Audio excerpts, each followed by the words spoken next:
पढ़ लेते हैं। आज हम पढ़ रहे हैं इसके पेट्यूटरी ग्रंथि के बारे में। पेट्यूटरी ग्रंथि क्या होती है, क्या है? ये आपको हाइपोथैलेमस के नीचे पाई जाती है, एक मटर के दाने के आकार की होती है। उसके दो खंड होते हैं, ये अब तक हमने इतना पढ़ा है। ठीक है ना। और ये किसको नियंत्रण करती है? एक वृद्धि हार्मोन इसको नियंत्रण कंट्रोल करती है, और इसके लिए भी उत्तरदायी होती है। संपूर्ण शरीर में वृद्धि में अपना अपना योगदान देती है। ये वृद्धि दर को बढ़ाती है तथा परिपक्व होने पर वृद्धि बनाए रखती है। ठीक है ना।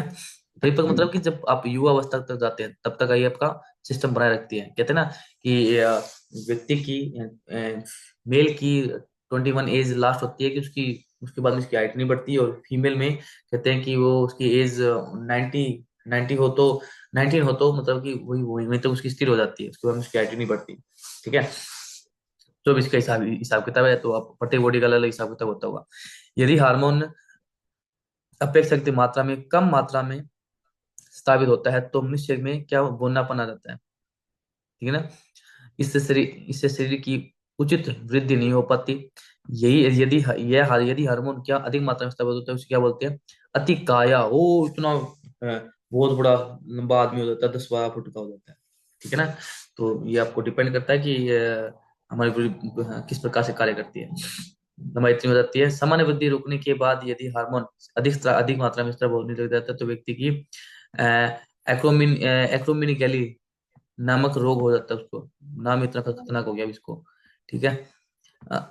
जिससे अस्थियों की लंबाई में न बढ़कर मोटाई बढ़ने लग जाती है। अच्छा हाँ, ये तो पाया गया अभी। देखो ठीक है ना। कई लोग मोटे होने लगते हैं, हाइट उनकी छोटी रहती है, साइड में मोटे होने लग जाते हैं, तो उनकी में ये रोग पाया जाता है। ठीक है ना। हाँ, अतः निचला जबड़ा हाथ पांव की हड्डियां विशेष रूप से प्रभावित होती है। ठीक है ना। तो ये नाम क्या है? एक्रोमिल गेली। ठीक है। अगला, थायराइड उद्दीपक हार्मोन। ये क्या कहता है? थायराइड स्टूमेटरी हार्मोन्स क्या कहते हैं? ये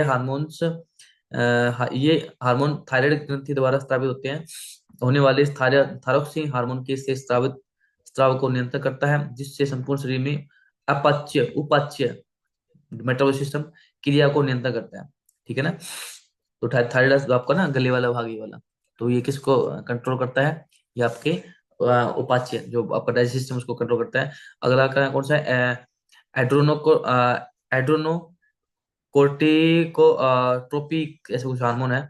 ये हार्मोन एड्रेनल ग्रंथि के कोर्टेक्स भाग से स्रावित होता है। ये सब आपके काम का नहीं है, बस आपको ये पता होना चाहिए इसका काम क्या है, हमारे लिए कौन सा ठीक लिए हमारे लिए कौन सा ठीक है कौन सा सही नहीं है। नमक हार्मोन समूह में स्रावित को नियंत्रित करता है। कम मात्रा में स्रावित होने पर दिशा में ये एड्रेनल ग्रंथि की कार्यकारी क्षमता घट जाती है। इस हार्मोन की अतिस्रावन से कुष्ठिंगी रोग हो जाता है, जिससे चेहरे की रक्त वाहिकाओं फूल हो जाती है और रक्त प्रवाह बढ़ जाता है। ठीक है ना। तो आज हम इतने पढ़ेंगे। कितने रह गया? बहुत सारे काम है इसके भी। तो आज हम इतना पढ़ेंगे, कल भी याद कर देना कितने। रेणु, पूनम, ललिता, बबीता। कल तो नहीं होगी क्लास, अगर आप चाहते हैं तो क्लास रख लेंगे। अगर आप इच्छा नहीं है तो फिर हम लोग नेक्स्ट वीक को ही क्लास रखेंगे। ठीक है ना। नेक्स्ट वीक मंडे को क्लास फिर आपकी रहेगी। तब तक आपको याद रखना कि हमारे टॉपिक क्या चल रहा है। ठीक है। तो मैसेज कर दीजिए आप लोग क्या चाहते हैं, अब तक आपको समझ में आ गया तो।